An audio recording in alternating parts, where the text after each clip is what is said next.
Somewhere in Central Texas, a retired engineer known only by the alias Mr. Wayne tends to his 3-acre ranch with his dog Max and spends hours tinkering in his workshop. Mr. Wayne keeps his real identity a secret because he's a prepper working on a plan that requires the element of surprise. I'm preparing for China's domination of the world's economy, and time's running out.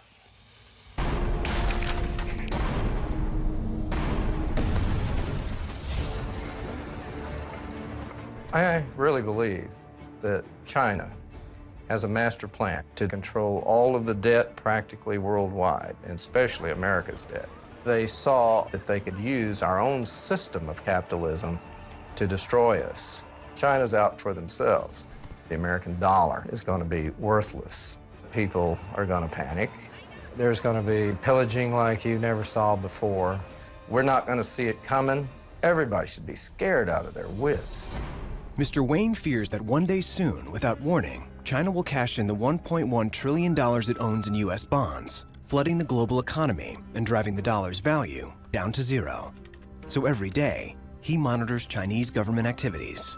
All you have to do is Google. Just type in collapse of the American dollar, and every article you come has something about China. Until we get rid of our obligation to China, we're at their mercy every day. I want to be wrong, but I'm not wrong. Every spare dollar I have goes into something as far as prepping. To date, Mr. Wayne estimates he spent $160,000. My wife stays constantly mad at me because I take every spare dime that I can scrounge to put it into prepping, where she thinks we should put it for our retirement.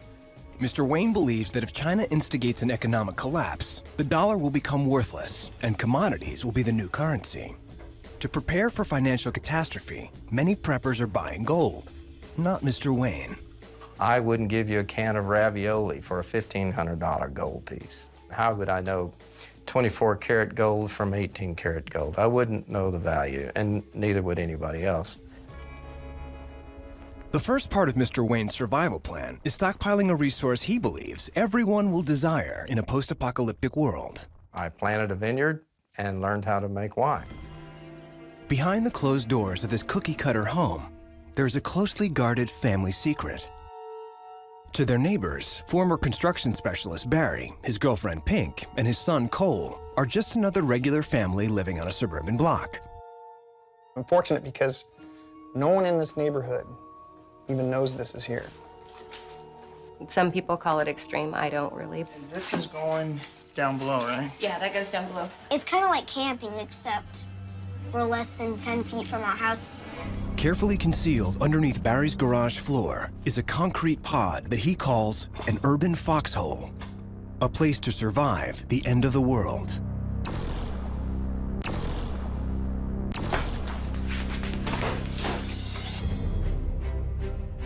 This urban foxhole, this is much more than a safe room. You can survive almost any kind of disaster in this. Barry's foxhole is water, fire, and chemical resistant. The 8x8x8 living space is constructed from concrete and formed into the strongest geometric shape in the world, a sphere. In the beginning stages of inventing this pod, Barry and I used to sit in the garage, even to 2, 3 o'clock in the morning, and we used to take chalk and draw on the garage floor. The family built the foxhole in complete secret, digging out 100 cubic yards of dirt by hand, then disposing of it in a dump trailer without ever opening the garage door. It'd be bad if we're sitting here doing this and someone with the garage door opener pulls up and opens the garage door on us and reveals us. I was so passionate about it because I knew and understand the need of it. Barry first had the idea for the urban foxhole 4 years ago when, along with millions of other Americans, he watched his savings disappear in the 2008 economic crash. I lost everything. You know, I was a week from retirement, like so many other people around the country, who have no retirement anymore. It really makes you stop and think, who's going to take care of your family if you can't? From that point forward, Barry decided that instead of building back his 401k, he would start prepping. We'll leave here, but we'll inventory it. Okay. I have the list right there. I have 5 children. My oldest boy, Jerry, is 29. He's been key to developing this with me. My other kids are kind of, "Oh, Dad, you're sort of nuts." But I'm not. Jerry? Yeah. Can you look in the storage space and make sure I put some towels in there? You got it. Some people may say that we're obsessed with prepping, but I'd rather be safe and called obsessed than be naive in not being able to protect the people I care about. Come over here, guys. John Major recently moved his family to Idaho to get away from it all. We moved from Utah to have a little more space and freedom. A trained marksman and avid outdoorsman, John enjoys the country life. I don't do a lot of things that other people spend a lot of their time doing. I don't do a lot of sports. I don't golf. And he shares his love of nature with his kids. Look at that. So here you have the chicory. Why don't you check under that, bud? But the purpose of this hike is not to admire local foliage. Anything? There's a cricket. You gonna eat it? Sure.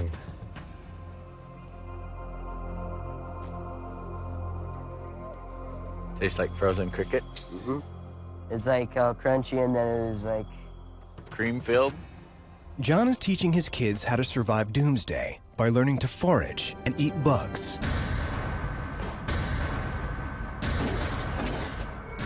My doomsday scenario is a series of dirty bomb attacks in the U.S.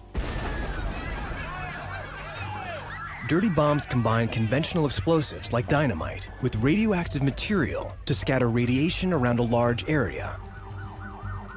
A single dirty bomb detonated in an urban center can kill hundreds and expose thousands more to radiation. Panic and chaos are all but certain to follow, and cleanup could take months. I feel that there are several entities in the world that would attack sovereign U.S. soil with a dirty bomb, anywhere from low-level terrorists to rogue states. Radioactive materials go unsecured and unaccounted for all around the world, making dirty bombs relatively easy to build and a constant threat. John believes a series of coordinated nationwide attacks could spread radioactive dust throughout the environment, contaminating the food chain and causing massive food shortages. A dirty bomb is going to disrupt our food supply because most of our food is going to be irradiated by the bomb, so food will be scarce. You want to see what mealworms look like? John is determined to prepare his wife Heidi and their 5 kids for a time when normal food sources may not be available. You want one with a bug in it? Even if it means eating outside the box. My family gets a kick out of eating the bugs. Grab me the crickets. I am trying out a new recipe on my crickets with onion. Probably cover them in a little Parmesan cheese.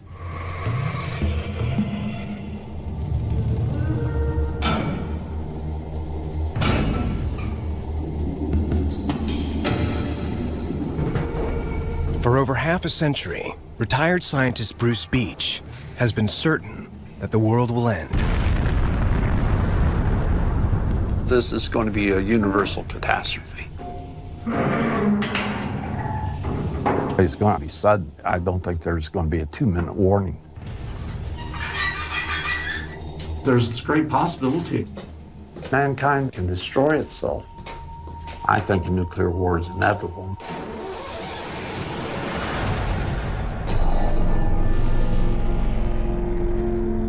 In a catastrophe of this size, 80% of the population will die during the first 2 years. The things that will kill them are social disruption, plagues, lack of food, lack of heat, exposure. It's a random sort of thing as who's going to be saved and who isn't. To save mankind from apocalyptic destruction, Bruce has taken it upon himself to build a haven for humanity. A unique place to sit out the end of the world. This is a 10,000 square foot shelter for a nuclear war. He built this nuclear shelter in 1985 as an underground orphanage, a place where a new generation could be saved from nuclear apocalypse. Save the children. That's a basic human characteristic. They're our hope for the continuation of life and for building a new and better world. Bruce's protected safe house is constructed from building blocks that many kids would consider familiar surroundings.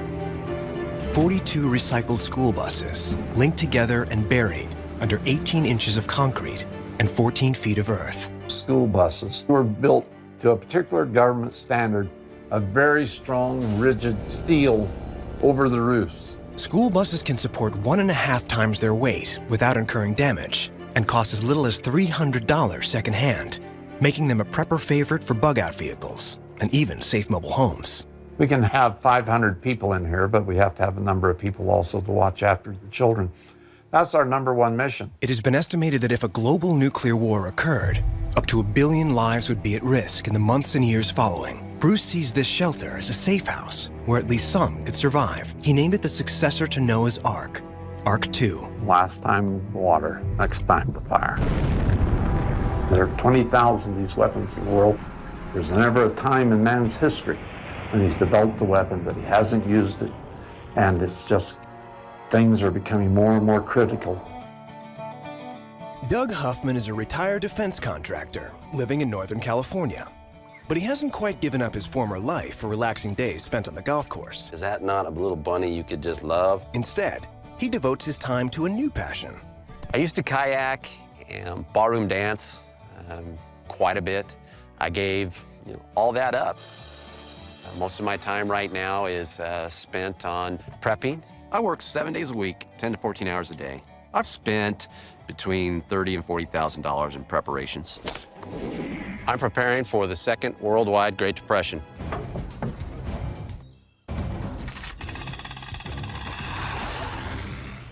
We're $15.2 trillion in debt.